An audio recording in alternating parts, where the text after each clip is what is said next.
Hello and welcome to Blastland podcast. It's Friday today, and we are recording an interesting new podcast with Aleksandra Mihaylova. Alex, I won't introduce you. It will be you who is gonna tell the people who you are. First of all, very welcome to the podcast. Thank you so much, Dima. Well, hello everyone. I'm Alex for short, and I am an AI advisor, customer success manager, and just a regular person as well from Bulgaria, working side by side Dima. And I'm a lot of things in one. Let's call it that. A part of my technical background, I am actually an artist, doing art all my life, and completely, away from the technical scene. But as of recently, well, not so much recently, but the last, let's say, 10 years, I've been in the IT environment. And the last, let's say, 3 years, I've been working in Microsoft with startups, and right now I transitioned to an AI advisor role, helping everyone interested and whoever has a subscription with their AI workloads and whatnot. And yeah, it's been interesting, challenging, conquering new roads and new interesting fields, and yeah, pretty much that's me. Well, that's in a nutshell, Alex. Thank you very much. It's very interesting having you today. You already broke the ice with two very inspirational things. One is, of course, and for sure, the whole AI and startup scene, which we're gonna talk and touch a bit later Yeah. on. But what is really interesting to deep dive into the art. Tell us a bit more about the art, what you Yeah. do, and how did it start, and what you are up to. Well, I was really young when I started, drawing, just very little, maybe 3 or 4 years old. I started drawing my mother. Just she seen my interest, and I always drew. I even drew on walls at our house.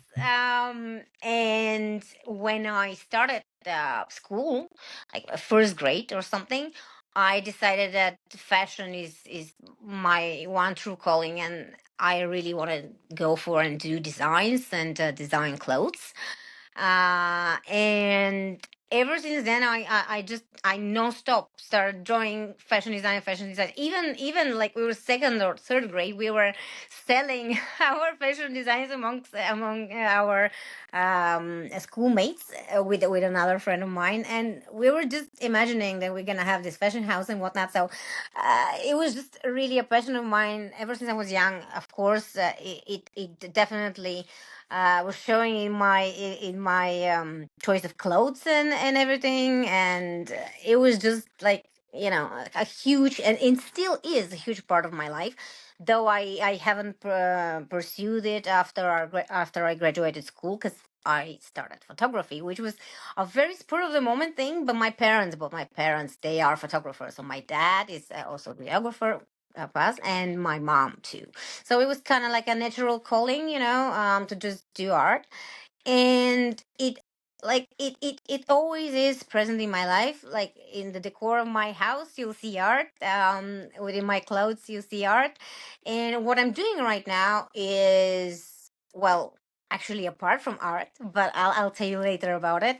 But every time I feel stressed, or apart from stress, when I don't have anything to do with it relates to my current work or task that I have, I always go for and start drawing. I love abstract art, and I do a lot of abstracts.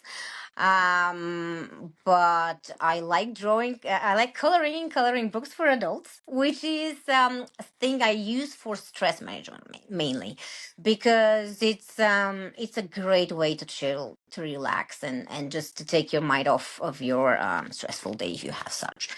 Um, And well, techniques I use and materials I use, mainly markers. And what I like to incorporate within this coloring books is just my way of perception and my way of thinking, because I don't follow any restrictions or anything. I just do whatever I like to do. I like collages, so sometimes I incorporate collage techniques within, let's say, marker or acrylic paints. Or I like to make my own material out of paper. For example, for my fashion designs, I do that and make the drawing more lively, and as if the dress is live, and you can see that it's like a 3D kind of situation. So yeah, a lot of I do a lot of innovations in my house, and that also includes some painting and art, kind of like decoration creation. My aunt and me, and my mom also, we love to do that. So art is literally everywhere, within my family, within my life, within everything that I do. Art is always present. So, naturally saying, you had no chance not doing art because you. Absolutely no, absolutely no. Even by judging by my pink hair, you'll notice that I like to express myself within fashion, and that's just my calling. That's just my calling. And art is also in the IT. A friend of mine used to say, coding is an art. So yeah, art is everywhere, even in the IT Well, department. you already very smoothly transmissioned and transited towards IT and coding. Yeah, yeah. Alexander, before maybe we try to connect these two absolutely different worlds, Mm-hmm. I would have a question to you as an artist. Yeah. Where do you get the inspiration from? Oh, my head is just uh, a box full of ideas. Like, everything is an inspiration. For me, my biggest one is color. Like, color, texture, and the world itself is like, uh, the other day I used to scroll around Instagram, and I just found this interview with this guy that interviews people in the street, like in New York or wherever he finds them in the US. And I spotted a lady. Oh my God, she's such an inspiration, and immediately inspired me of something big, like something very colorful and huge, because her personality I kind of like match with her, and inspiration is absolutely everywhere. But yeah, she had this big personality, bubbly, amazing, and I immediately just grabbed a pen, started doing something with my markers, and then she became one of my new drawings, one of my inspirations on the paper. Yeah, just from a podcast that this guy was doing an interview. Yeah, but she's an amazing lady. Shout out to Patricia, is her name. Patricia. Yeah. So inspiration, literally everywhere, everywhere. That's a nice statement. Inspiration everywhere. I like it very, very much. Mm. Alexander, if I would really spontaneously ask you, are you inspired to write at the moment? And if yes, what would you do now in terms of art? Just now. What? Right? Right or art? What? Ah, okay, okay, got you. I'm on purpose asking very broadly. Maybe you want to draw, maybe you want to do something with your I hand. like to write. I like to write. Indeed, I Ooh. like, and it's cool. I was really excelling at writing.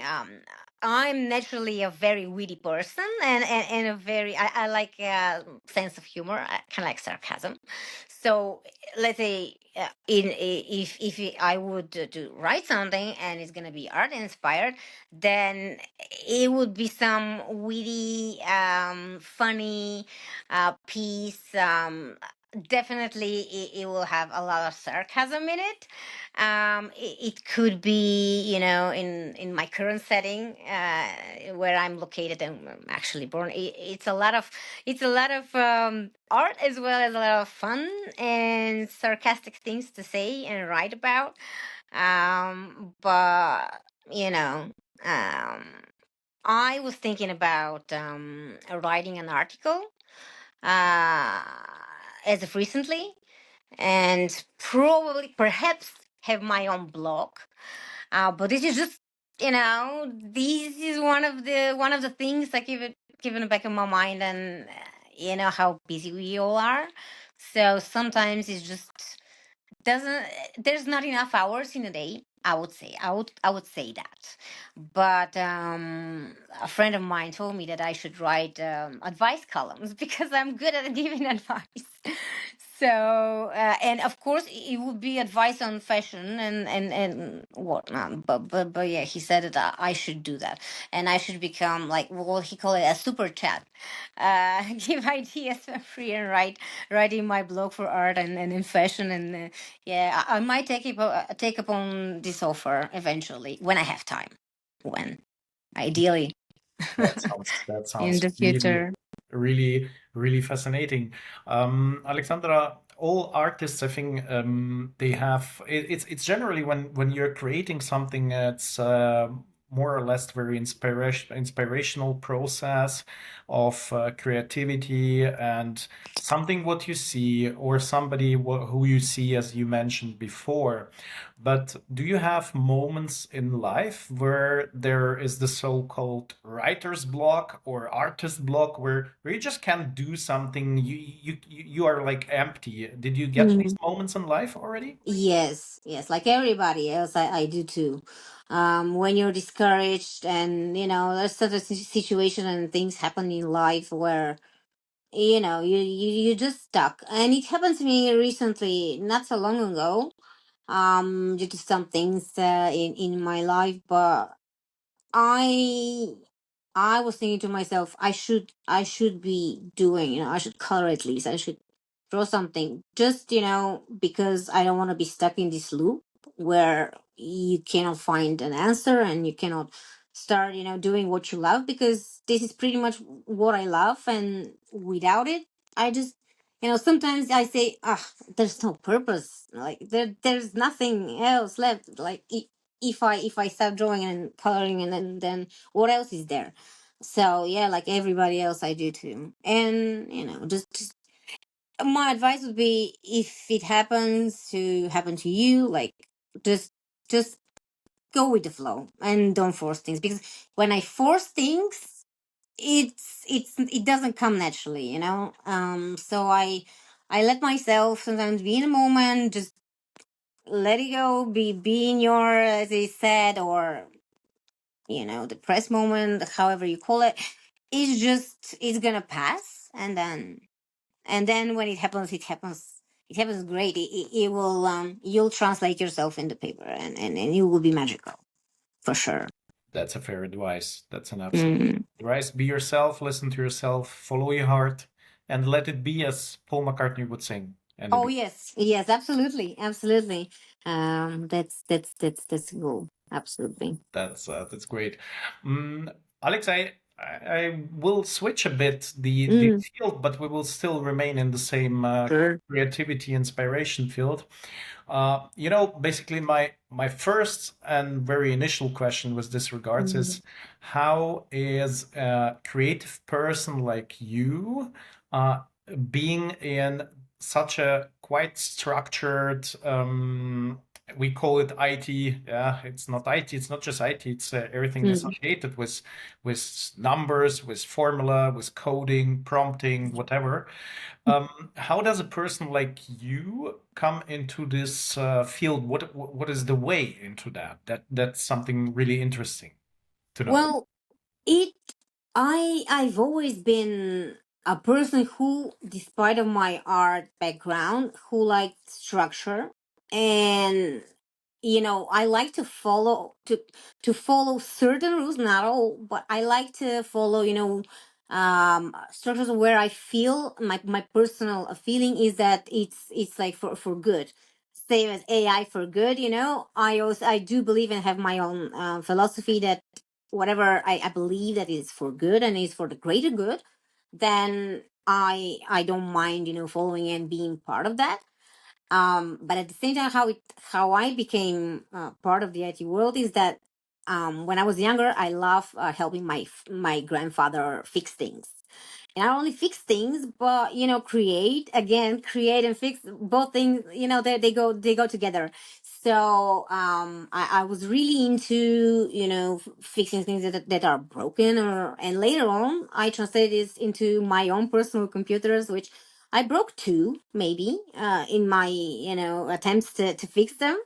But it was just like a hobby at first. And technology, and in the digital world especially, and new things have always been my thing. So whenever there's something new come up, I'm the first one that's gonna get it, and I'm gonna be the first one to try and fix it. And the thing that I do is like, I don't like to read about how to fix things. I like to do it myself. I'm gonna go with the hardest road ever, but I like to do it myself. It's a challenge. It's like puzzles, because I used to like puzzles, and it's my own way of it's my take on the puzzle, pretty much. With technology, same thing. So I just started like out of university. A friend of mine offered me a job at back in the day, it was HP, Hewlett Packard, but now it's DXE. And as a technical support, I just started as a technical support, but uh, it combined my two passions: solving puzzles, solving things, and fixing as well.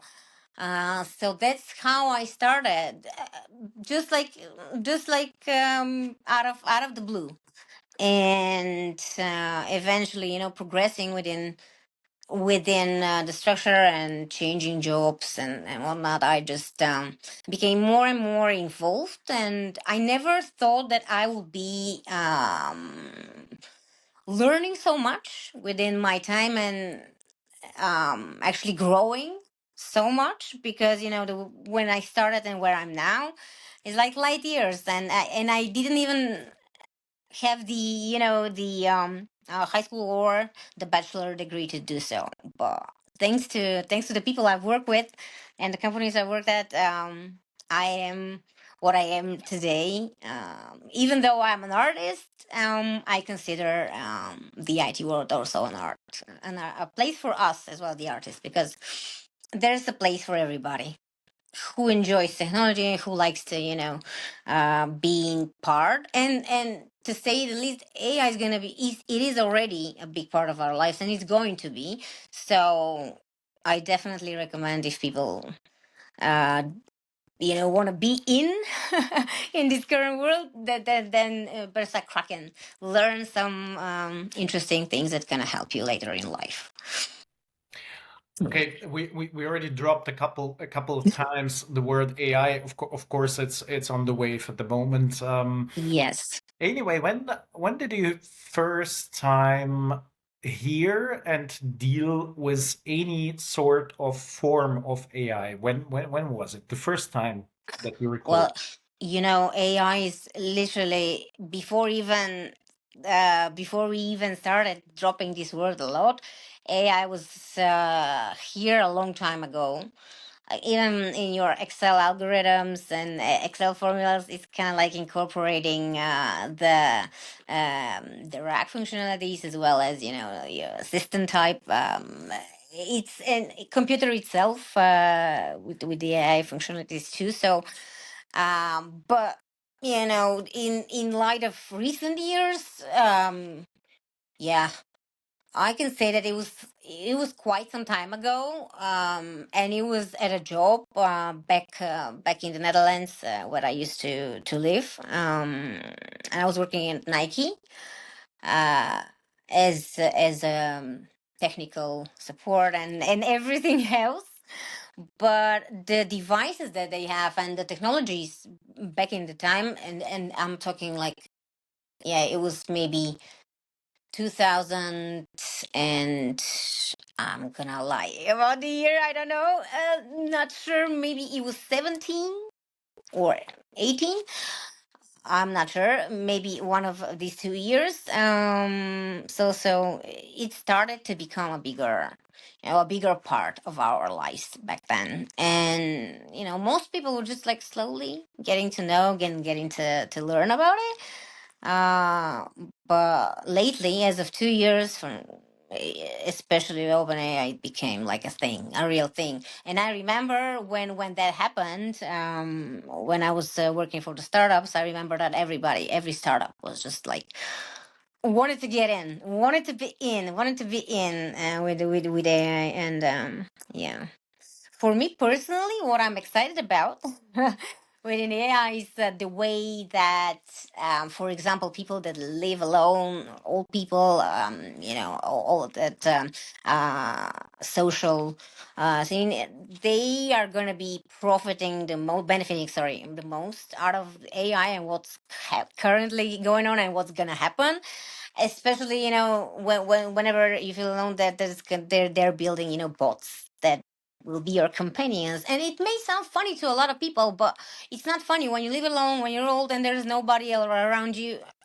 Be sure that this is going to be a life changer, a game changer, definitely, as well as, in healthcare sector, and in all this homes for all people. It's going to be huge. And a lot of people are afraid of that, but you should not be afraid, because at the end of the day, it's if it's meant for good and it's done for good, it's gonna be a life changer, and especially for the social sector.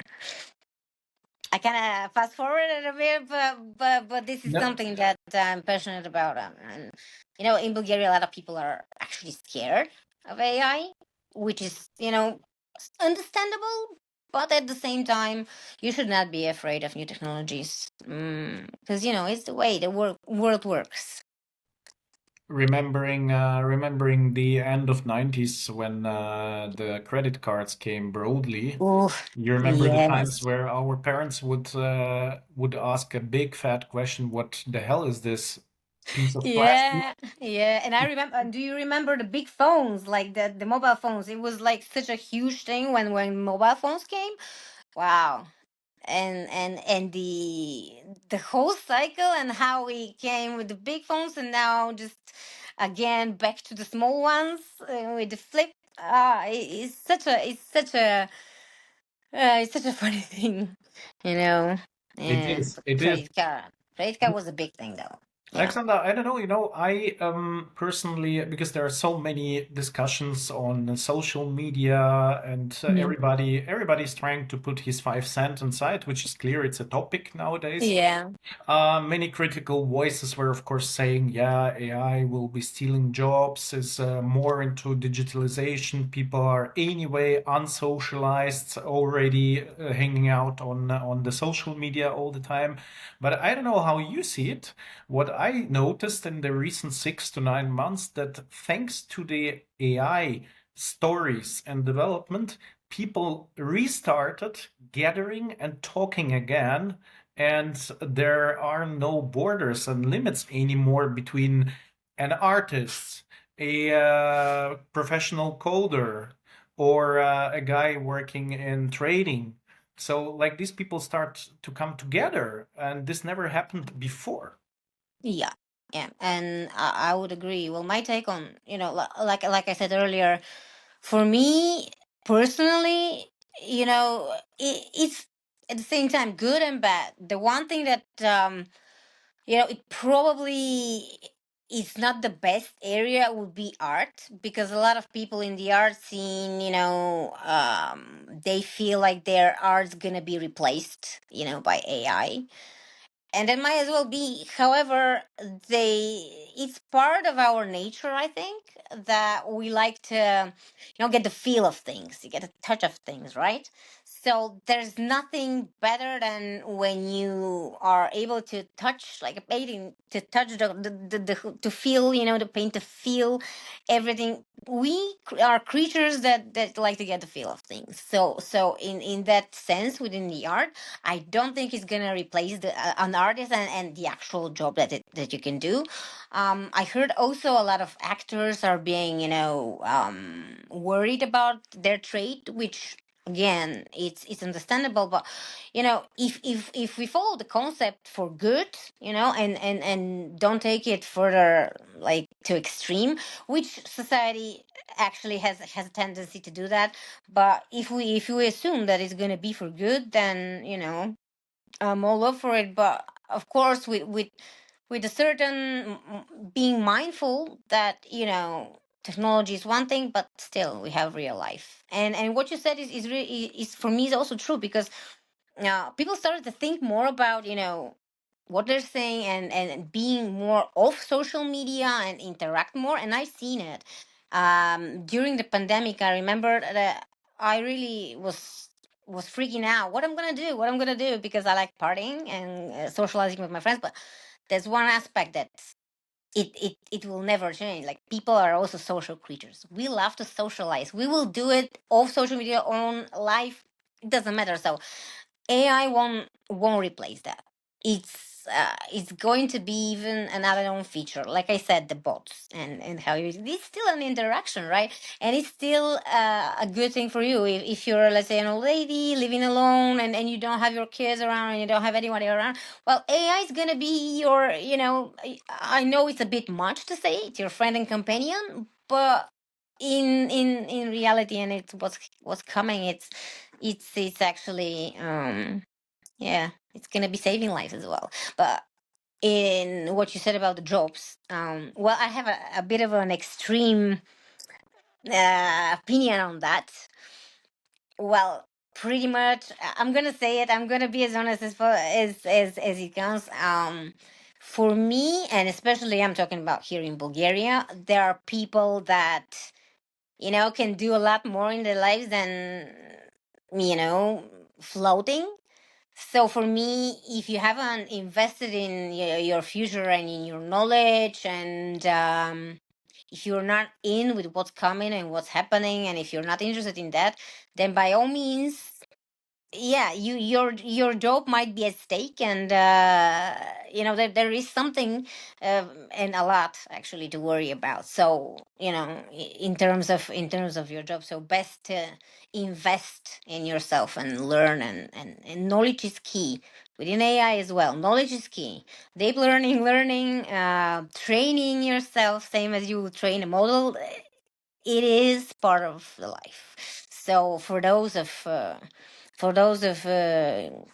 humans and people that are worried about it, that they probably have something to worry about, indeed, because they know that they might not be up to par.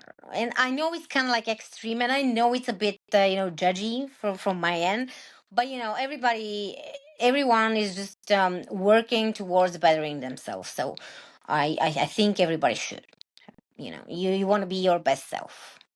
So As yeah. a good friend of mine told me once, don't worry, study, and then you can decide if you want to worry or not.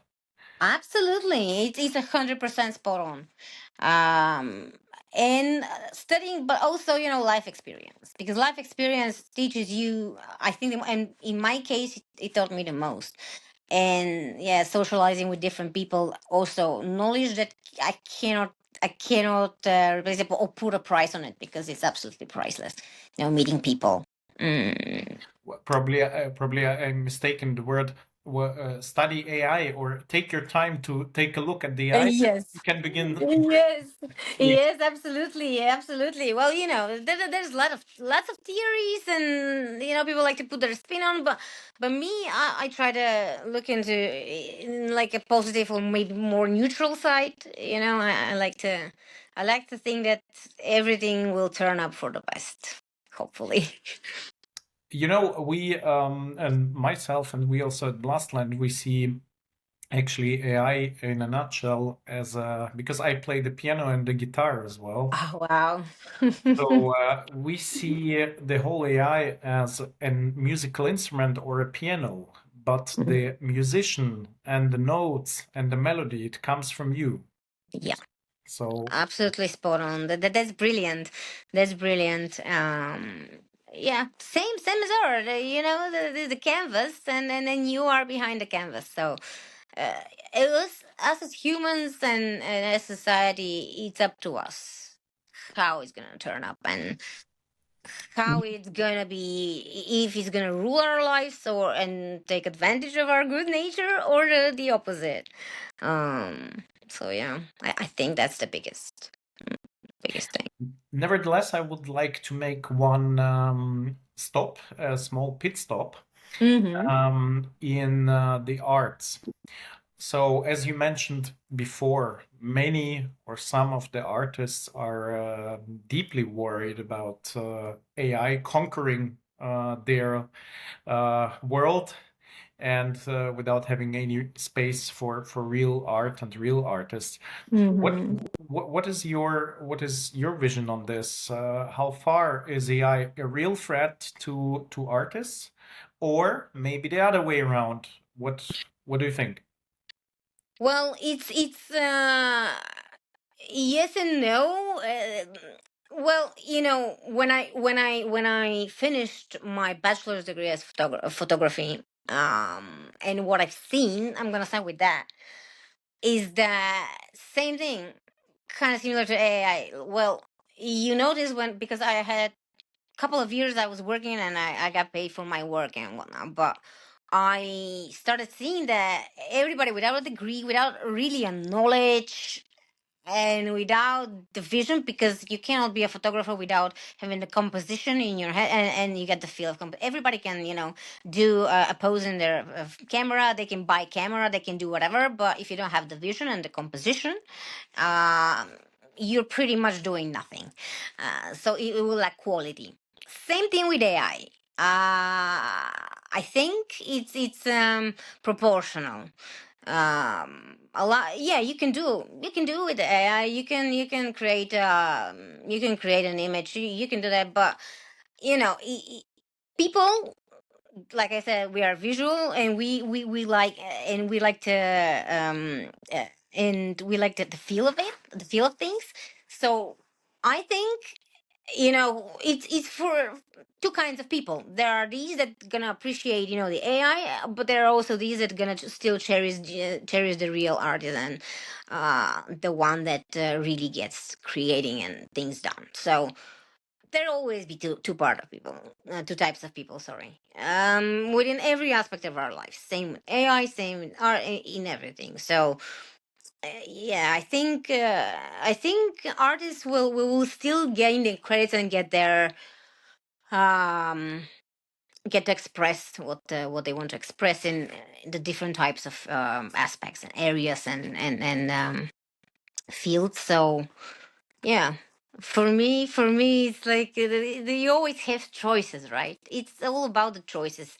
Especially now, we are flooded with choices. So yeah, there'll always be this person that will appreciate an art gallery, go and have the feel of things, touch of things, and like maybe the newest generation, they might be more important for the digital, and but I actually see that it's not quite true. A lot of them are old school.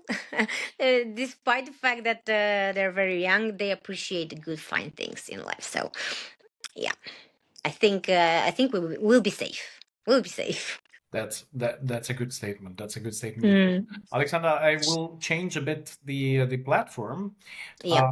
You are in the startup scene quite intensively. You have seen it all. You have seen so many people, so many startups, so many companies. Mm-hmm. Tell us a bit more without getting into any Yeah. any Yeah. data and confidentiality points, of Mm-hmm. course. Tell us the most common things, tendencies, challenges, but also probably lessons learned that you see in generally speaking, in the startup scene. Yeah. Well, the first and most common one, the first challenge for a startup will be the funding. So a lot, and I mean, like most of the startups, they always struggle and they worry about the funding.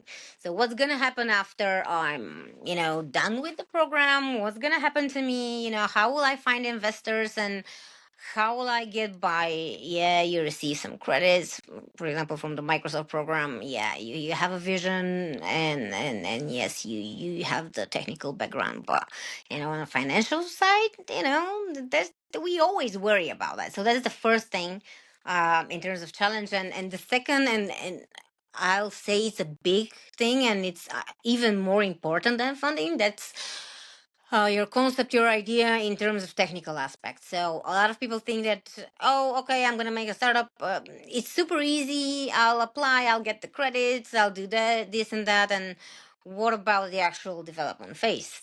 And I've seen it. A lot of people, founders, are being taken advantage by, whoever they hire, and without any technical background. They get pretty much fooled and lose their time in the program and lose their like, they lose their baby in a way, because without free credits they cannot afford paying huge bill for infrastructure, and without having an advisor and an architect to be with you and to help you if you don't have any background and you don't know what you're doing, then even if you have a great idea, without a proper advisor on the technical side and how to operate things and how to optimize your environment, you're not doomed, but pretty much losing ground and losing a lot of time um, and efforts when it comes to your idea. So I think these are the two biggest challenges in the area. And well, the third one is thinking that you know it all. A lot of the startups think that they know it all. They don't need advice. They don't need it. But let me tell you, we've proven that having someone by your side, and as a CSM back then, we always wanted to prove to our customers that we're the real deal. We're not scamming you. We're not gonna ask for money. We're not selling anything. We're just here to help you, and we've proven that's actually a big win. Microsoft definitely stands behind this role and provides all the tools that you need. A lot of startup success was definitely because of our all efforts and team help guidance on the architecture side, because we did it all: architecture, business, marketing, you name it. So a startup definitely benefited a lot from our services as a consultant. So my biggest advice would be, don't think that the CSM or whoever is your advisor reaching out that is necessarily seller or someone's a scam or spam, whatever. We are here to help, and definitely success is proven in a lot of startups. And yeah, certainly when you think that you know it all, yeah, you don't know that you can save a bunch of money and a bunch of your credits when you remove a certain tool and workload and just replace it with something else that's more cost effective. We're just in the borderlines of this, and you never know what benefits you have and where they're hiding. So it's good sometimes to rely on someone to tell you, hey, maybe you don't know it all. Maybe there is a better approach. And in life as well, not only startups. I'm talking, real life stuff. Just in daily discussion with your friend or with your husband, wife. Yeah, a lot of them will think, I know it all. No, sometimes you might not be right. Yeah. Alexandra, I very, very carefully wrote down the three points, and Yeah. they're really, really cool. You nailed it. It's Mm-hmm. don't believe you know everything. Yeah. Have a technical roadmap and technical guys with you, Mm-hmm. and don't worry about funding. It's gonna come, yeah. Yeah, well, it's gonna come, but firstly, make sure your structure and your goals and your plan is spot on. Microsoft as well as other companies, GCP, AWS, they all provide great benefits. So if you are thinking about opening a startup, go ahead, check the programs that the three biggest companies are offering, and you will be surprised to see. Like, for example, Microsoft. I know we're talking about Microsoft specifically right now. They offer advice, they offer benefits for when you want to get funding and whatnot. So it's part of your benefit package, and if you're careful, and look and search, you'll always find the right fit. And there's also a lot of socializing and social thing related to the funding. If you want to succeed, there's nothing stopping you. Not funding, not anything. And I'm talking now as a future startup. I think I mentioned this in the beginning that there's something that I'm talking as also kind of like part of the founders help as well myself. So yeah, it comes both as someone working in the field and someone that is as of recently started the startup world myself. I can only neutrally confirm the exciting and very, very clear program with Microsoft. So if you log on even the public resources of Microsoft, there is a lot to learn, a lot to read, to self-study, and it's like a huge Wikipedia for free. Yes, yes, I 100% support you on this. The free is the key, Every startup loves and everybody loves the word free. So, and we're not talking like the type of, scam and spam that you'll get when you click on a link and it comes up with something that you never imagine. No, here we're talking something really beneficial, something really good. And I personally benefited from the architecture diagrams and how you can build your environment. Like this is gold. Like it's That's gold. true. That's Mm. true. Alexander, there is one point Mm. about startupping. Well, these 3 points that you mentioned, the second one, there are so many people out there, especially young people, but not only, who probably have never ever in their life studied Python or Java or whatever. They have no clue, but they have really good Mhm. ideas. They're on the ground. They don't think they know it all, but they don't Mhm. have the whole technical thing. What would Yeah. you advise, according to point two, how to Yeah. find how to connect to a partner in a startup, because startup is never a one man or one woman show. Mhm. Who is then really an expert, for instance, as an example, in Azure or some other platforms? Mhm. Some best practices on this? Yeah. To connect, you mean to connect with somebody who can help you with technically, right? Probably, Yeah. probably, yeah. What's the secret sauce? How do you find Mm. such people who probably not just simply outsource and do something, but who Yeah. connect with you and are part of your adventure? Mm.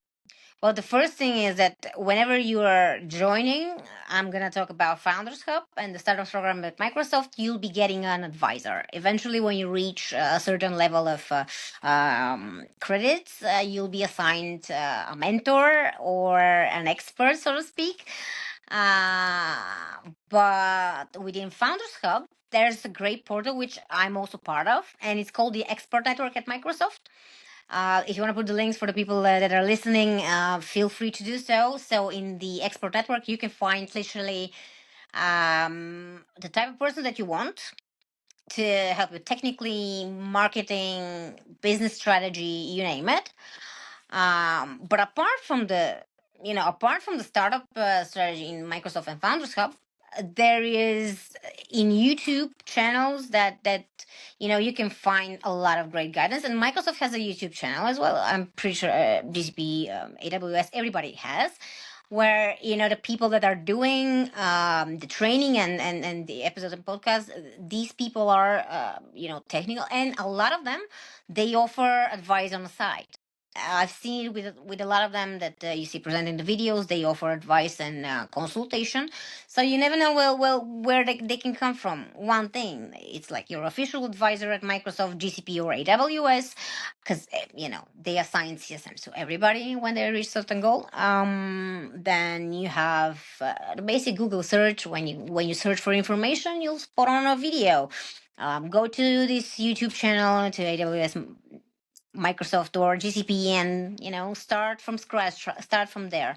As you pointed out, Microsoft Learn Portal is amazing. You'll find people there in the forums, and the communities are another great way to to link with people and to get the engineering advice you would need. Communities are huge at Microsoft, and whenever you post a question, you'll have somebody from the technical teams or within Microsoft that will actually reply to you and will look for your feedback afterwards and will not leave you alone. Even if it's like a virtual site and in a form of a writing, it's still a support. Some people don't like the meeting type of thing, face to face. They prefer email communication. So, if you're one of these people, you can find yourself in the community forum, developer forums as well. Great way to learn and to communicate, and to find people that you can partner with. You never know who's behind the screen. You never know the type of person, and most of them are very receptive and very nice. Personal experience. But yeah, these are as well as I forgot GitHub. GitHub is maybe the starting point that offers you so many things, so many tools, so many templates that you can start off with. Um, and people, professionals, Stack, or another great platform, kind of like a community meets GitHub. Like it's Stack Overflow. It's a great, but more on the technical side if you have previous experience, let's call it. But yeah, Reddit, great platform to learn. And specifically from Microsoft, if you want to partner up and look for partners that are, especially Microsoft, you'll find great consulting alternatives in the Azure Marketplace and the app stores. These are the two great structures that are available in Microsoft. And these partners, let me tell you, they are some wow, some amazing companies and ex startups that join the marketplace and continue helping others. I'm gonna shout out to this ex customer of mine from Virtrio. I'm gonna name names here because they do amazing things apart from consulting services. They have a platform that it creates virtual meetings and virtual learning. So if you don't know them, check them out. Amazing people with a lot of knowledge and a lot of experience to share. Also part of partner center in Microsoft, the marketplace.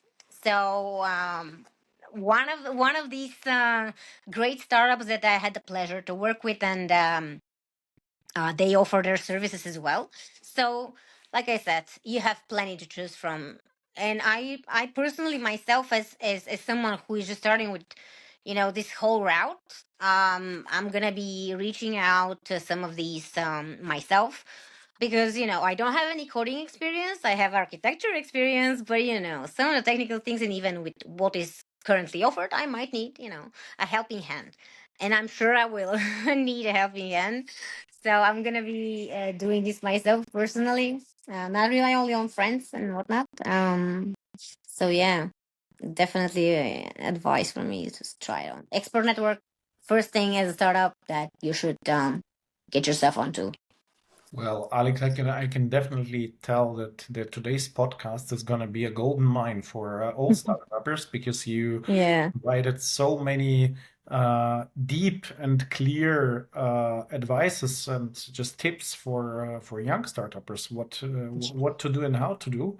So this is really cool. By the way, we'll drop the link below the podcast about the guys you just were telling, Yes. so that Yes. people can check it out and see how it can help them, of course. Hmm. Aleksandra, if you would maybe paint on the wall or on a canvas a picture of the beginning of the road of a start, Hmm. what would Hmm. what would you paint symbolically? Oh, that might be a tough question, but I think I think the start, right? The start. Well, a flag is going to be the end point and the start as well. I think a flag or uh now you really got me here. You really got me here. Because I'm thinking of 100 things, and one I'm thinking of, the symbolic of a startup, and then I always symbolically call it a baby. That's So I always do that. So this is the first thing that comes to my mind, and then I'm gonna draw like a baby that tries to walk, the first steps, awesome. and then it's gonna be this because it's symbolic, but it's the truth. You just started walking, try your big boy girl pants. First thing, and then up to where a grown up that does and makes decision by itself and can talk and do all the things possible. But yeah, I think I painted the whole picture. But yeah, the start is I think a baby. It tries to walk.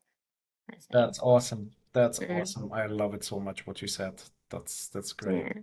Alexander, is there anything else you would love to share with the world, with the artists, with the Yeah. programmers, with the startuppers, and say something as a last closing statement?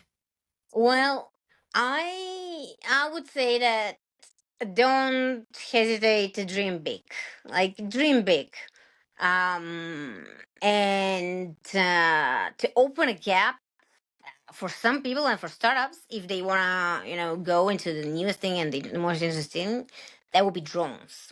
I have a colleague, a friend of mine, who is starting his startup routes as drone enthusiast and a professional. And believe me, if you want to invest in something, if you want to invest your time a part of it, think drones because they're going to be huge and they're huge and they're going to be taking the AI route together and they're going to be, the future.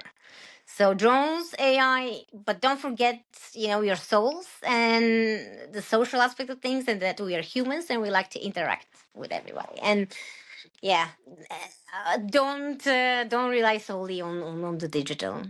And despite it, it's very important. Learn educate yourself, and pretty much live your life to the fullest. That's That's awesome. my end title. Yeah. That's awesome. Alexander, many thanks for your time.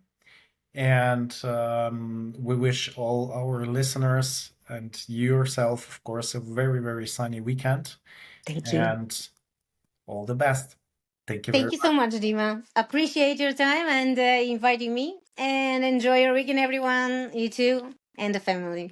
Thank you. Thank you very much, Alex. Thank Have a you. great weekend. Thank you very You too. much. You too. Cheers. Cheers. Bye-bye. Bye. Bye.